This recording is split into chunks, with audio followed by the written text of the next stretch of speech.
Dune is a 2021 American epic science fiction film directed by Denis Villeneuve from a screenplay by Villeneuve, Jon Spaihts, and Eric Roth. It is the first part of a two-part adaptation of the 1965 novel by Frank Herbert, primarily covering the first half of the book. Set in the distant future, the film follows Paul Atreides as his family, the noble House Atreides, is thrust into a war for the deadly and inhospitable desert planet Arrakis. The ensemble cast includes Timothy Chalamet, Rebecca Ferguson, Oscar Isaac, Josh Brolin, Stellan Skarsgård, Dave Bautista, Stephen McKinley Henderson, Zendaya, David Dastmalchian, Chong Chen, Sharon Duncan Brewster, Charlotte Rampling, Jason Momoa, and Javier Bardem. The film is the second theatrical adaptation of Dune following David Lynch's 1984 film, and the third adaptation overall following both the David Lynch film and John Harrison's 2000 miniseries. After an unsuccessful attempt by Paramount Pictures to produce a new adaptation, Legendary Entertainment acquired the Dune film and TV rights in 2016, with Villeneuve signing on as director in February 2017. Production contracts were only secured for the first film, relying on its success before a second film would be greenlit after the first film's release.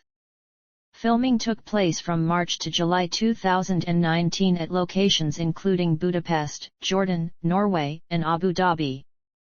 Dune was originally scheduled for a late 2020 release, but it was delayed by the COVID-19 pandemic.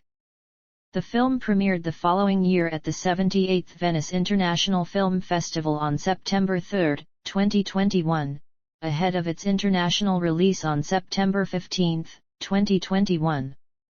It was then released in United States theaters and streaming on HBO Max on October 22 and was well received by critics and audiences. The film received strong praise for its visuals, musical score, ambition, performances, cinematography, direction, characters, and technical innovation, as well as for its faithfulness to the source material. It grossed $401 million worldwide on a production budget of $165 million. Organizations such as the National Board of Review and the American Film Institute named Dune as one of the top 10 films of 2021.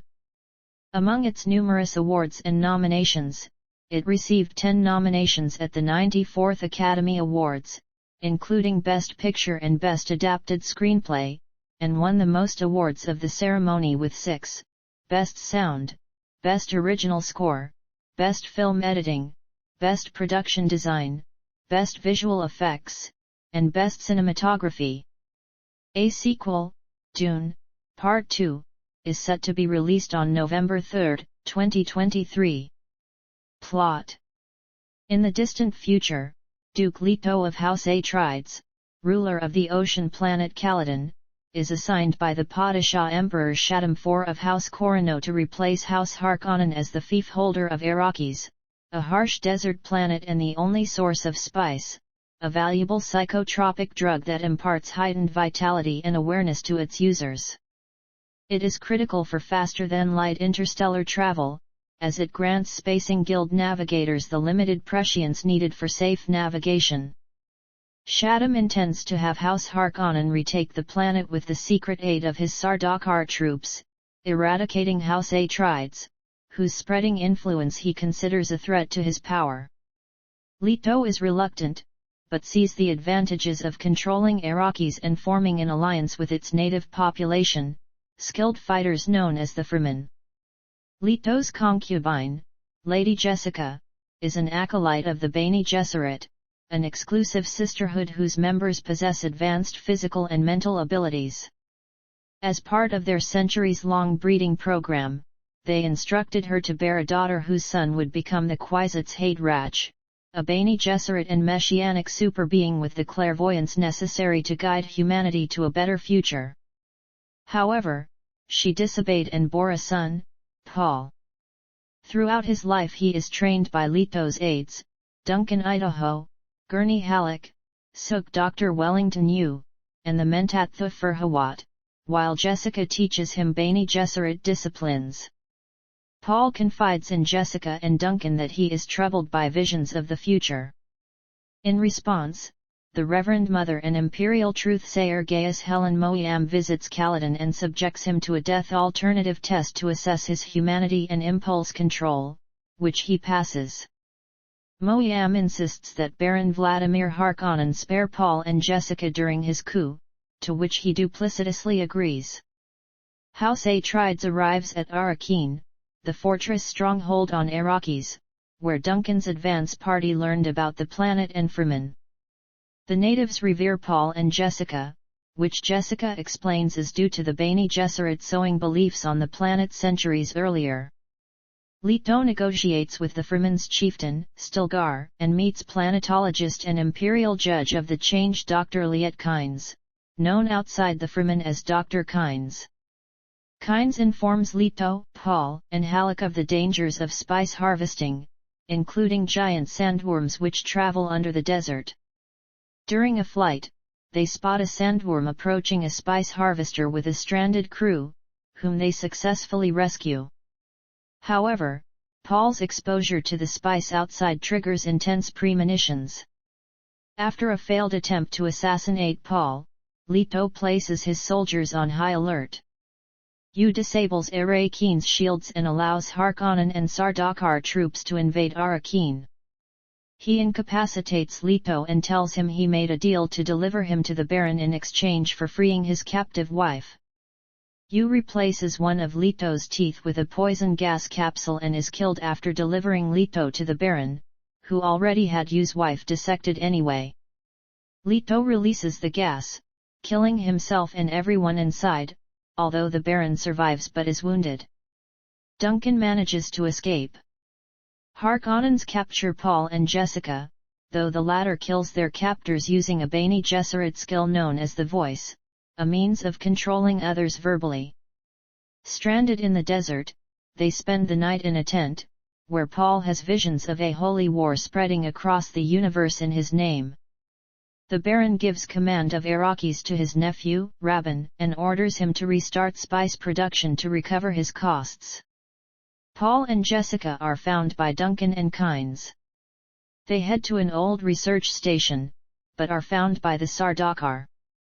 Paul discloses his plan to marry one of Shaddam's daughters to avert the civil war that would ensue from news of the Emperor's treachery.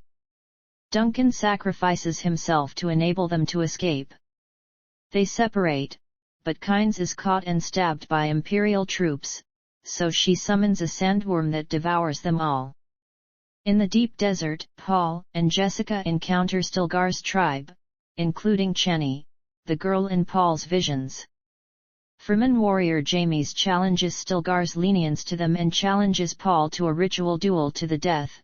Paul wins. Against Jessica's wishes, Paul joins the Fremen to fulfill his father's goal of bringing peace to Arrakis.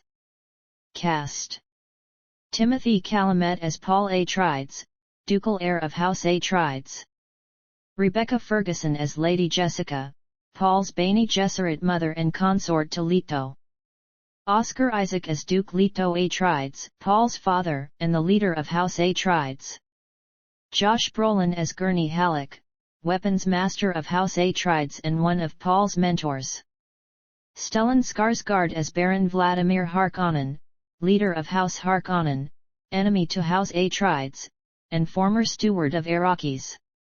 Dave Bautista as Beast Rabban Harkonnen, nephew of Baron Harkonnen. Sharon Duncan Brewster as Dr. Liet Kynes, imperial ecologist and judge of the change on Arrakis. Stephen McKinley Henderson as Thufir Hawat, the Mentat of House Atreides. Zendaya as Chenny, a mysterious young Fremen woman who appears in Paul's visions. Chong Chen as Dr. Wellington Yu, a Suk doctor in the employ of House Atreides. Charlotte Rampling as Reverend Mother Mohiam, the Emperor's Bene Gesserit truthsayer. Jason Momoa as Duncan Idaho, the sword master of House Atreides and one of Paul's mentors. Javier Bardem as Stilgar, the leader of the Fremen tribe at Sietchtibr. David Dastmalchian as Piter de Vries, the Mentat of House Harkonnen. Bobs Oluzenmakin as Jamies, a Freeman from Seachtibber. Golda Rashi Yuvel as Shoutout Mapes, a Freeman working as a housekeeper for House Atreides.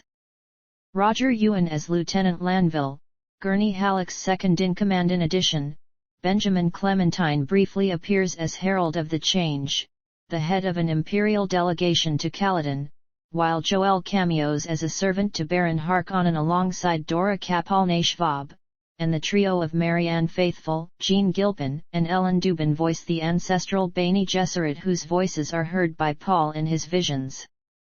The film's editor, Joe Walker, provides the narration for Paul's film books. Production. Background. Shortly after publication in 1965, Dune was identified for potential film prospects, and the rights to adapt the novel to film have been held by several producers since 1971. Attempts to make a film were made, and it was considered to be unfilmable owing to its breadth of content. Because of the book's status among fans, any deviation from the original material without strong justification has the potential to harm the film's reputation. Alejandro Jodorowsky acquired the rights in the 1970s to make an extravagant 14-hour adaptation of the book, but the project fell through. This effort became the subject of the documentary film Jodorowsky's Dune, released in 2013. David Lynch's Dune, produced by Rafaela de Laurentiis in 1984, was intended as a 3-hour film but was cut to 137 minutes. It was poorly received and Lynch himself ended up disowning it. In 1996, the producer Richard P. Rubinstein acquired the rights to the novel. A live-action miniseries produced by Rubinstein, Frank Herbert's Dune, aired on the Sci-Fi Channel in 2000. It was a ratings hit and was generally better received than Lynch's film. Some reviewers criticized the miniseries for lacking the spectacle afforded to a feature film production and for staying too faithful to the book and being dragged down by exposition. Prospects to make a successful adaptation of Dune improved after the critical and commercial success of the film series adaptations of The Lord of the Rings and Harry Potter, both of which maintained most of the work's key characters and plots while managing the limited running time. In 2008, Paramount Pictures brought on Peter Berg to direct an adaptation. Berg left the project in October 2009, with director Pierre Morel brought on to direct in January 2010. Paramount dropped the project in March 2011, as they could not come to key agreements, with their rights reverting to Rubinstein. Development. In 2011, Mary Parent, Vice Chair of Worldwide Production for Legendary Entertainment, and Cale Boyder, her producer partner, managed to acquire adaptation rights. Eventually, Legendary acquired the film and TV rights for Dune on November 21, 2016. Variety reported in December 2016 that director Denis Villeneuve was in talks with the studio to direct the film. Villeneuve expressed his interest in the project in September 2016, saying that a long-standing dream of mine is to adapt Dune, but it's a long process to get the rights, and I don't think I will succeed. Villeneuve's enthusiasm to direct a Dune film earned Parent's respect, who called Villeneuve, and quickly hired him after Villeneuve described his vision for the film to her. He chose to complete his other films, such as Arrival and Blade Runner 2049, as he wanted to spend more time to develop the film and co-write it himself. He also felt Dune is my world due to his background in directing science fiction films.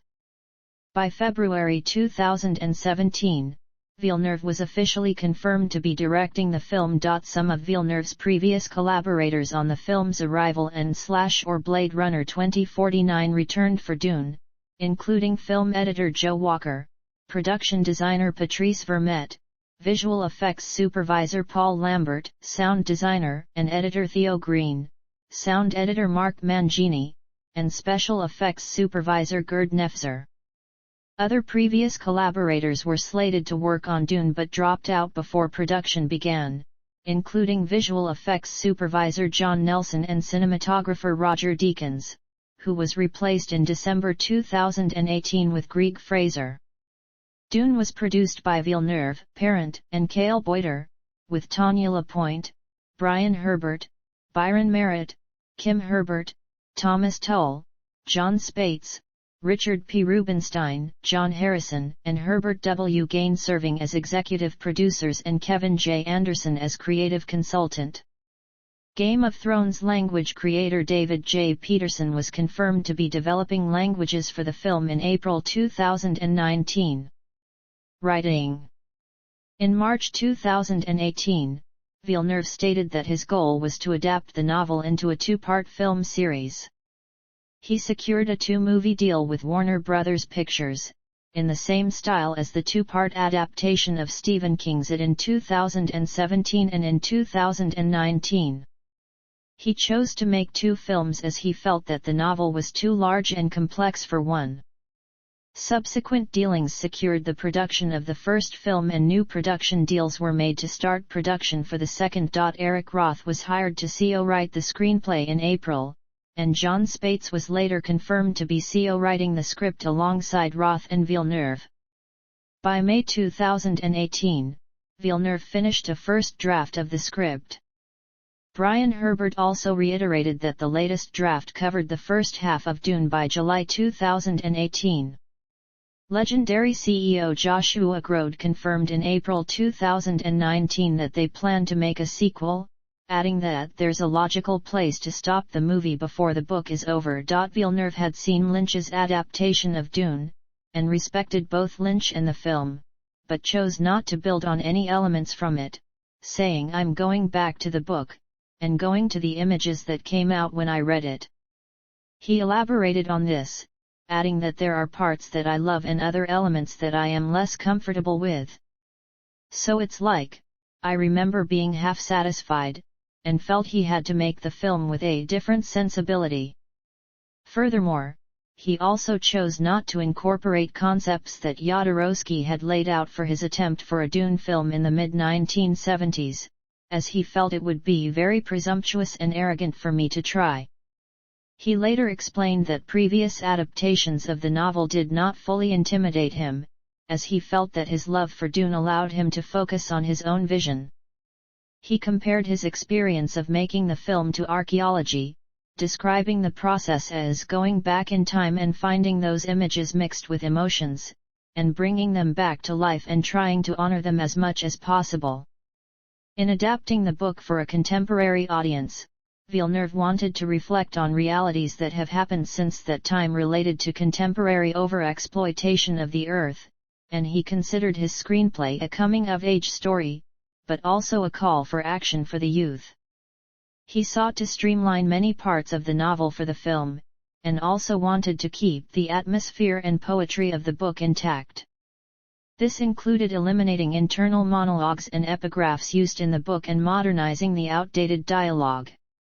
Instead, he focused the story around Paul and Jessica, giving them a secret hand gesture language they could use to communicate silently to each other.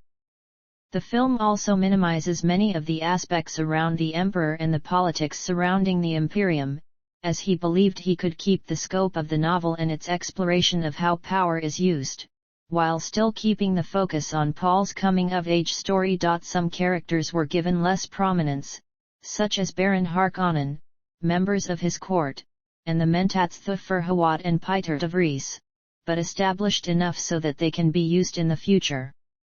He also wanted to move the Baron from being a caricature, as he was presented in the novel, to a more complex antagonist. Another major change was altering some of the arcs of the female characters in the book to give them more respect and prominence, as Villeneuve felt femininity was a crucial theme in the book. According to Rebecca Ferguson, Denis was very respectful of Frank's work in the book. The quality of the arcs of the women have been brought up to a new level. There were some shifts he did, and they are beautifully portrayed now. Lady Jessica was given an expanded role as a soldier and member of the Bene Gesserit. As such, the studio labeled this role a warrior priestess, in contrast to the joking label of space nun that Villeneuve felt was implied by the book. The leading role of Freeman ecologist Dr. Liet Kynes, a male character in the novel, was given to actress Sharon Duncan Brewster to help expand the cast diversity. Casting. It was reported that Timothy Chalamet had entered final negotiations to play the lead in the film, Paul Atreides, in July 2018. Rebecca Ferguson entered negotiations to play Atreides' mother, Lady Jessica, in September 2018. She confirmed her casting in January 2019. Dave Bautista, Stellan Skarsgård, Charlotte Rampling, Oscar Isaac, and Zendaya joined the cast in January 2019. Javier Bardem, Josh Brolin, Jason Momoa, and David Dastmalchian were cast in February 2019. Stephen McKinley Henderson joined in March, with Chong Chen entering negotiations. In July 2019, it was reported that the film would gender swap the character Liet Kynes by casting Sharon Duncan Brewster for the role. Her casting was confirmed in April 2020. The idea to change Kynes' gender was suggested by Jon Spaihts, which Villeneuve promptly accepted. According to Duncan Brewster, Villeneuve felt it was necessary to capture the essence of the character from the book, but was not necessary to remain consistent with all other facets, and thus opted for this change. Design. Set and props. Costumes. Filming. Principal photography began on March 18, 2019, at Origo Film Studios in Budapest, Hungary, with Greg Fraser serving as cinematographer.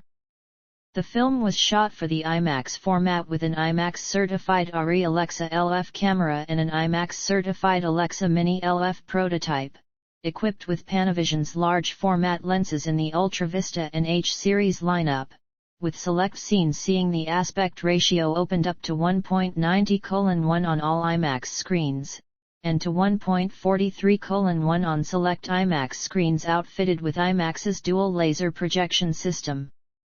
The finished footage was transferred to 35mm film stock, then scanned back to 4K, in order to achieve a more film-like look. Parts of the Arrakeen invasion, such as the shots of gurney, extras, and practical explosions, which were approximately 5 kilometers high, were filmed on backlots in Budapest.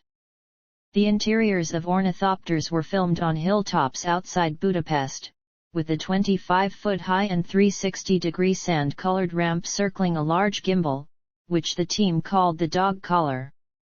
This allowed Fraser to film with the natural sunlight, which Villeneuve wanted. Filming also took place in Wadi Rum, Jordan, which doubled for Iraqis. The Liwa Oasis in the United Arab Emirates also served as a key backdrop for Iraqis. The film shot there for 11 days, with assistance being offered from local businesses and freelancers from 2454 and crews consisting of over 100 people. Footage of helicopters flying over the UAE were also filmed, with 6 high-resolution cameras attached, which was used as reference for the ornithopters. Scenes featuring rock formations Freemans used as shelters from the heat were filmed at the Rub Al Khali Desert in Abu Dhabi. Filming occurred in Stadlandet, Norway, doubling for the planet Caledon. Filming wrapped on July 26, 2019. Additional filming took place in Budapest by August 2020. It was not expected to alter the film's previous December 2020 release date. Visual effects. DNEG contributed to over 28 scenes in the film, and created 1,200 VFX shots out of the 1,700 total, with vendors including Wiley Co. and Rodeo FX. Many shots used various chroma key process. Visual effects supervisor Paul Lambert used sand screens for filming scenes in Iraqis and Arrakeen. Instead of using green-based backgrounds, the visual effects team used sand-colored ones that matched the establishing desert shots intended for backgrounds. The sand screens were used in capturing scenes of the ornithopter. The VFX team used the helicopter footage and later replaced them with the actual ornithopter models. This made the sand displacement, such as when it lands and takes off, easier to capture. Sand displacement via the ornithopter's movements were also filmed by encapsulating the ornithopter models in a black box with fans blowing dust around. The wings were also added in post using computer-generated imagery. Similar processes were used to film scenes in Caledon, as grey screens, in addition to those with a slight blue tint, were used for filming interior and exterior scenes, respectively. Blue screens were used for solus secundus scenes. He further went on to explain that different colored screens were used depending on the imagery of the foreground and background, which made compositing them together easier. The resulting shots also appeared more natural than with other chroma keys. Approximately 18 tons of sand and dust were used on set, and the team created the effect of the sand blowing by attaching a V8 engine with a fan on the back of a tractor. The sandworms were created through CGI. The VFX team found a lot of difficulty in deciding how the sandworm would move. The team spent over a year in figuring out the movements of the sandworm, and researched the body movements of various animals, such as worms and snakes, in order to help them decide on the movement. The sand ripples created by the worms were inspired by Jaws. The special effects supervisor, Gerd Nefzer, designed a vibrating 8x8-foot steel plate, and placed it under the sand, which resulted in the formation of various patterns, and was used to signify an approaching sandworm. The vibrating areas were also later enhanced to cover a larger area. The team considered using rigged explosives to capture the motion of the sandworms breaking the surface in the desert, but as this was impractical to perform in the Middle East, they instead used Houdini software to have sand mimic the motion of water. Villeneuve did not want the sound associated with these special effects to sound as a studio production. Sound designers Mark Mangini and Theo Green used a fake documentary realism approach to capture natural sounds and manipulate them for use in the film, such as recording the sounds of shifting sands in Death Valley using hydrophones. The Montreal and Vancouver facilities of DNEG were used for the Arrakeen invasion sequence. It involved the combination of practical and digital effects. The VFX supervisor of the Montreal team, Brian Connor, created a digital Arrakeen spaceport, while the Vancouver team was tasked with simulating the explosions. Practical explosions filmed in the Budapest backlots were later enhanced by the VFX team, as the special effects team had a rig of practical lights shining through the fog from the practical explosions, which allowed the VFX team to then blend the practical and digital shots together more easily. Lambert created the visual effects for the shields by combining past and future frames after experimenting with a clip from Seven Samurai, which resulted in a shimmering look that Villeneuve approved. The team also added colors. They used blue for when an object bounces off and red for when it penetrates. The scene of Paul's future vision was filmed using motion capture, and the team replicated the mocap to add hundreds of fighters to the scene. Animation supervisor Robin Luckham helped create the scene as the team didn't know much about mocap. They also added explosions in the foreground, sandworms in the background, sand displacement throughout the scenes, and used more simulations to render the scene in real time. To create the desert mouse, Muad'Dib, the team created a practical stuffy model, which was very detailed, and filmed in Jordan for the appropriate desert lighting. The animation team also used footage of animals idling for reference, and animated the mouse so that it only expends effort when absolutely necessary. The creosote bush hologram in the film was created by projecting different slices of the light on Calamet's face during plate photography based on his position on the set using a projector. Wiley then completed the scene in post by adding the hologram around him. For the hunter-seeker, the team used a stick on set as reference, and later replaced it with the CGI version in post. Practical rigs were attached to Skarsgård's body to create the illusion of the Baron's levitation. Sometimes, the levitation was done practically with an actual seesaw rig. His suspensor device attached to his back was done using CGI. Music. Hans Zimmer affirmed he would be scoring Dune near the start of the film's production in March 2019. Zimmer had previously worked with Villeneuve on Blade Runner 2049. At the time, Zimmer had been approached by Christopher Nolan for composing on his then-upcoming film Tenet, but Zimmer opted for Dune, citing his personal love for the book as the reason. Zimmer did not want the soundtrack to sound like his previous works and used instruments atypical of a Western orchestra, an approach he called anti-groove. He avoided watching Lynch's Dune so as not to be influenced by Toto's music, instead spending a week in a desert in Utah to incorporate its sounds into the score. The music was performed using an eclectic set of instruments, including some that were created specifically for the soundtrack. Performers for the score include guitarist Guthrie Govan and vocalist Lawyer Kodaler. Additional music was composed by Steve Mazzaro and David Fleming, both of whom worked in collaboration with Zimmer to keep his pieces on theme. Among the soundtrack pieces include bagpipes for the House Atreides theme. Zimmer said the idea of the house using bagpipes was Villeneuve's idea of something ancient and organic. Zimmer was able to find 30 bagpipe players around Edinburgh amid the COVID-19 pandemic and recorded them playing in a church. For the first Dune trailer, Zimmer supervised a 32-person choir via FaceTime for the recording of a cover of Pink Floyd's song Eclipse. Choir members gathered in groups of 4 over 8 separate sessions in Santa Monica at Zimmer's remote control studio while Zimmer conducted from home. 3 soundtrack albums were released for the film by Water Tower Music, including the Dune sketchbook, Dune, and The Art and Soul of Dune on September 3, September 17, and October 22, 2021, respectively. Villeneuve said Zimmer spent months and months creating new instruments, defining, creating, and seeking new sounds, pushing the envelope, and praised his work on the film.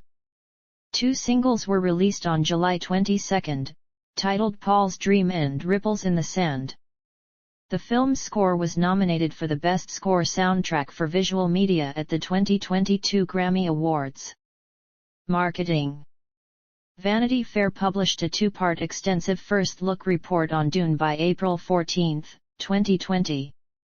Empire's October 2020 issue's cover story included an in-depth look at the film and interviews with cast and crew, providing additional first looks ahead of the film's trailer release. A teaser trailer was released on September 9, 2020, featuring a remix of the Pink Floyd song Eclipse combined with Zimmer's score.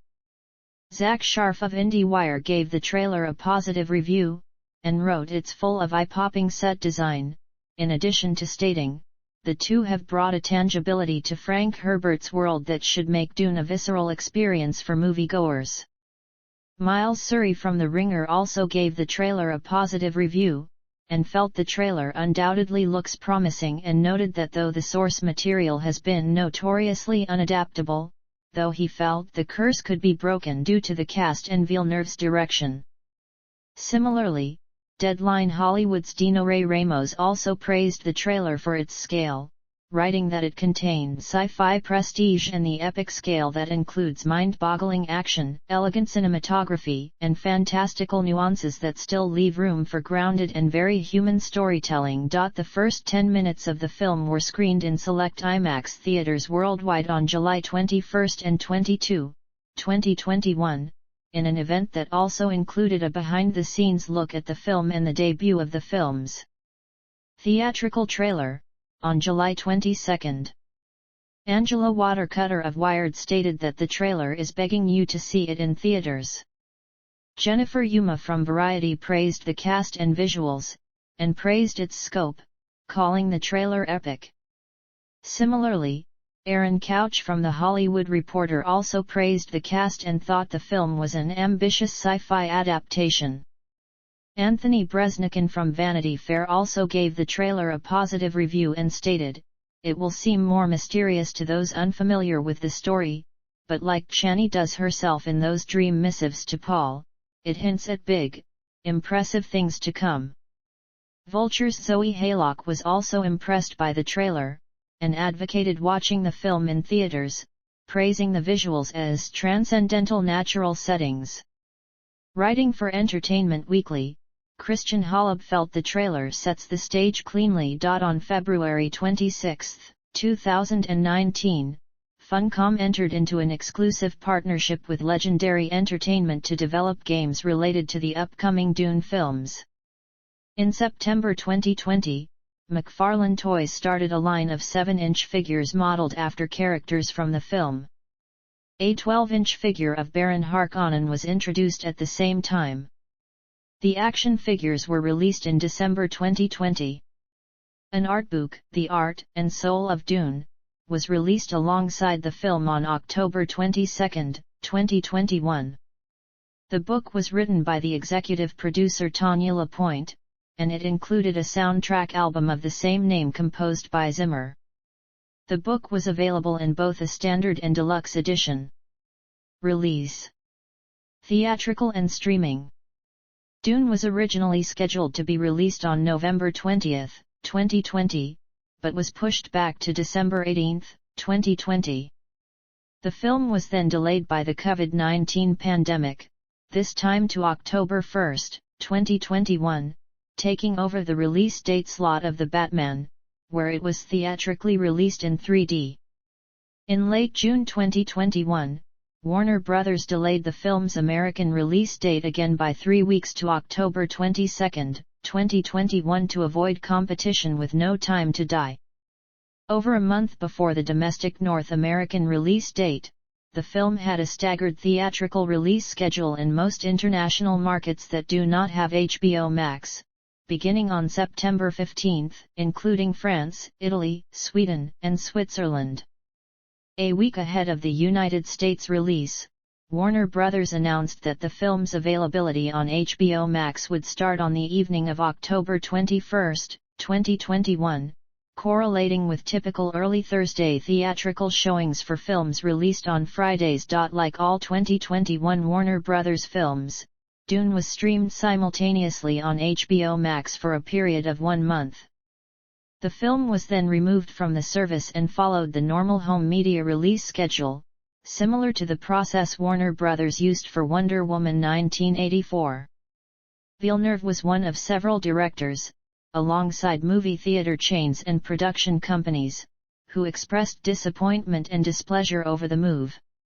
In a column published in Variety, he wrote, "Streaming can produce great content, but not movies of Dune's scope and scale. Warner Bros.' decision means Dune won't have the chance to perform financially in order to be viable, and piracy will ultimately triumph. My team and I devoted more than 3 years of our lives to make it a unique big screen experience. Our movie's image and sound were meticulously designed to be seen in theaters." Dune had its world premiere on September 3, 2021 at the 78th Venice International Film Festival. It also screened at the Toronto International Film Festival with an IMAX premiere screening at the Ontario Place Cinesphere on September 11, 2021. Jason Momoa tested positive for COVID-19 after attending the film's London premiere on October 15, 2021. On October 17, the film was leaked online ahead of its planned United States and HBO Max release. The film returned for a limited theatrical run at IMAX theaters starting on December 3, 2021. Home media. The film was released digitally on December 3, 2021, while Blu-ray, DVD and Ultra HD Blu-ray versions of the film were released on January 11, 2022, by Warner Bros. Home Entertainment. After its release on home media, Dune ranked first on the NPD Videoscan First Alert chart for combined Blu-ray and DVD sales, as well as the dedicated Blu-ray sales chart. According to the numbers, it sold a combined 215,375 Blu-ray and DVD units in the first week for $3.6 million. It retained the top position on both the charts of the NPD Group for the following 2 weeks before being displaced by Ghostbusters: Afterlife. In addition, it was the most rented title from Redbox kiosks for 3 weeks as well.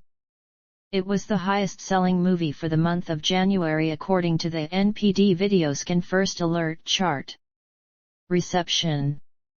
Box office. Dune grossed $108.3 million in the United States and Canada, and $293.5 million in other territories, for a worldwide total of $401.8 million. Deadline Hollywood reported that a total box office gross of $300 million, the combined cost of production and marketing, will make many happy from an image standpoint, even if break-even is far north of that. The film was released in 14 markets outside the US and Canada on September 15, 2021. It grossed $37.9 million, with the largest markets being Russia and CIS, France, Germany, Taiwan, Italy, and Spain. After adding an additional $26.3 million from 32 countries in its second weekend, the film had a 10-day running total of $76.50 million. In China, Dune opened to a $21.6 million weekend according to estimates by Warner Bros., ranking second on the country's box office behind The Battle at Lake Changjin. In its fourth week of release outside the US and Canada, the film made $21.4 million in 75 countries, a drop of 54% from the previous weekend. It also fell by 78% to about $5 million in China, dropping to the third rank. The film crossed the $300 million global mark on November 2.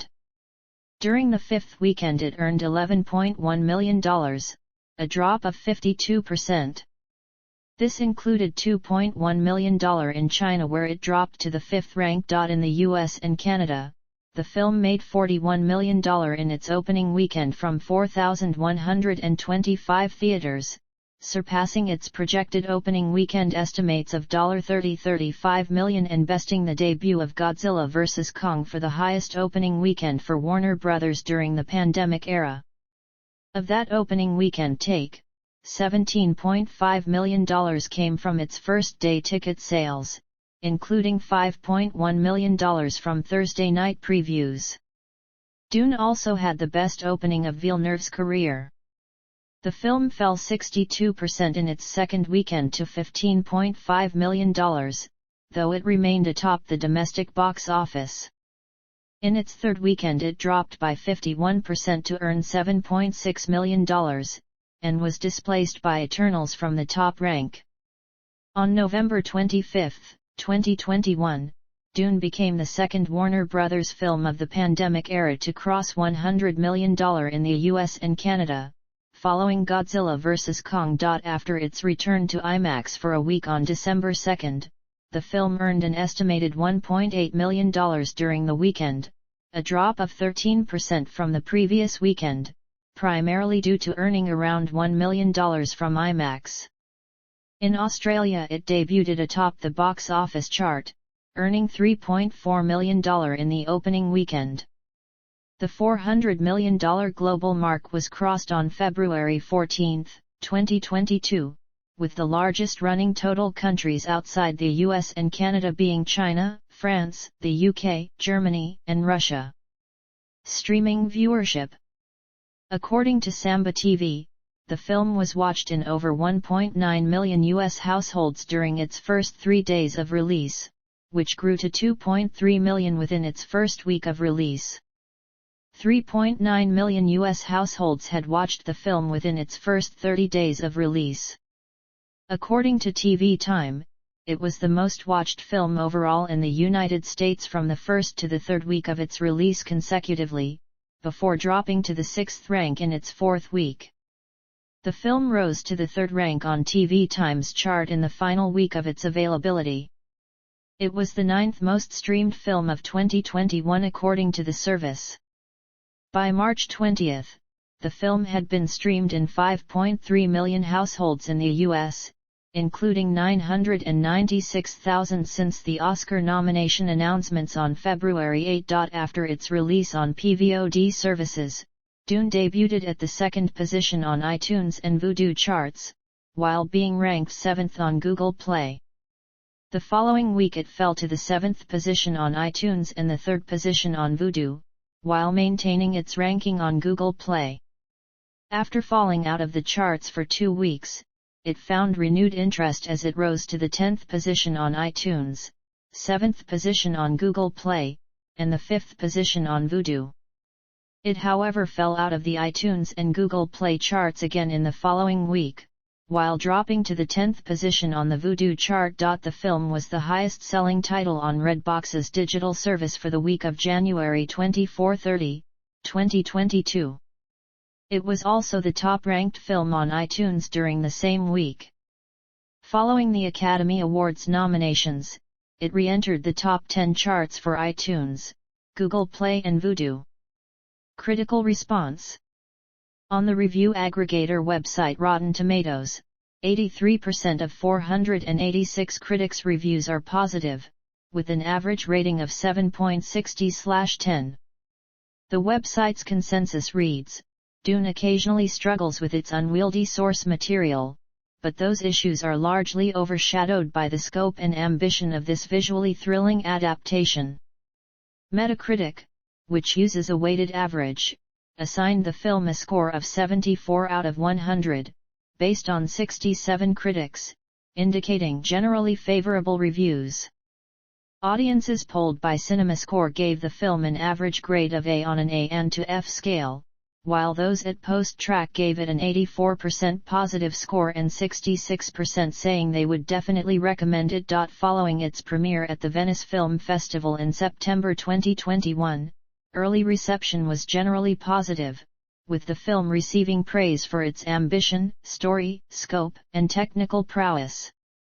However, it did not resonate with some critics, who felt the story was incomplete and dull. After its wider release, the film drew praise for its writing and sense of scale, while others criticized the film for being drawn out and for only covering half of the novel.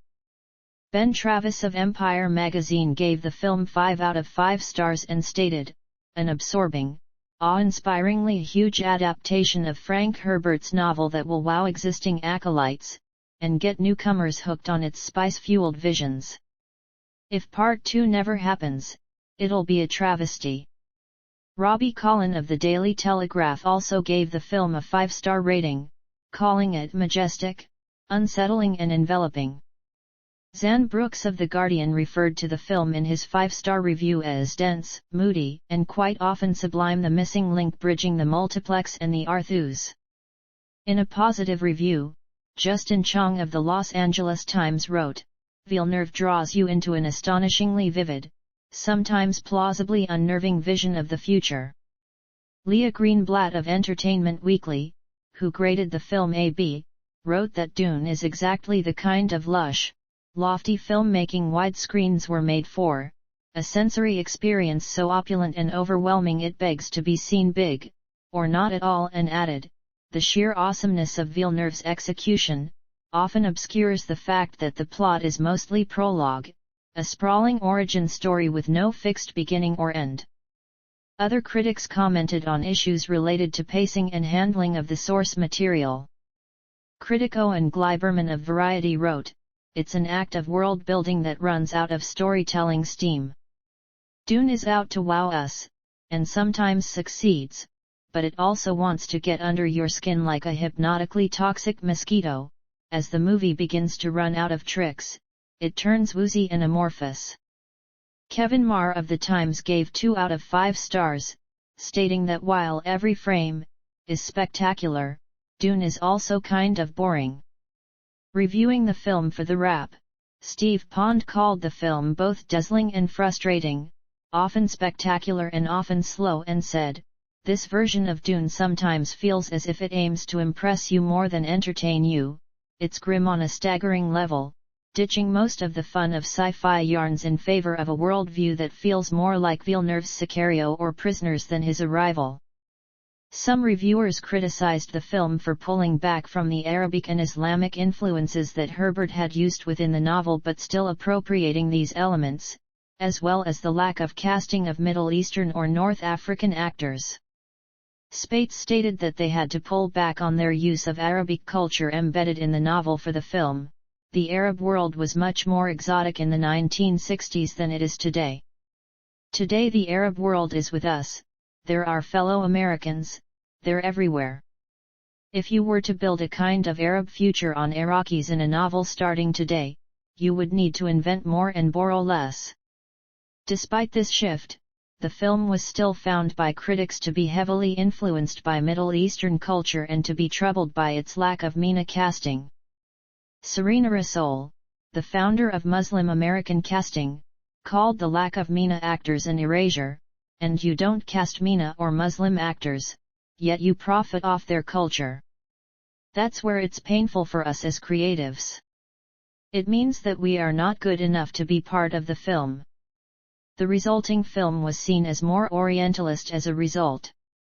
Additionally, while the original novel was considered by some to have elements of the white savior narrative, the lack of MENA representation in addition to the actors of African descent in roles of characters that were killed off to protect Paul and Jessica were seen to propagate this white savior narrative further within Villeneuve's film, according to Ali Karjaravari, an assistant professor in Islamic Studies of Bucknell University.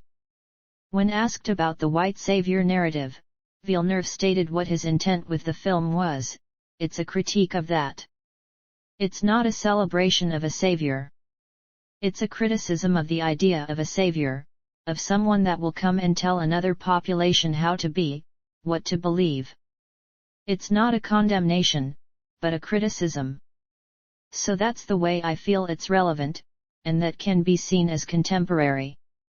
Accolades. Dune was nominated for 10 Academy Awards, 3 Golden Globe Awards, 11 British Academy Film Awards, 10 Critics' Choice Movie Awards, 2 AACTA International Awards, 10 Satellite Awards, 1 Grammy Award, 1 Hollywood Music and Media Awards, 4 People's Choice Awards, 1 Screen Actors Guild Awards, 3 Dorian Awards, and 1 Nickelodeon Kids' Choice Award, among others. It was also ranked as one of the top 10 films of 2021 by the American Film Institute. Future. Dune, Part 2/I. None.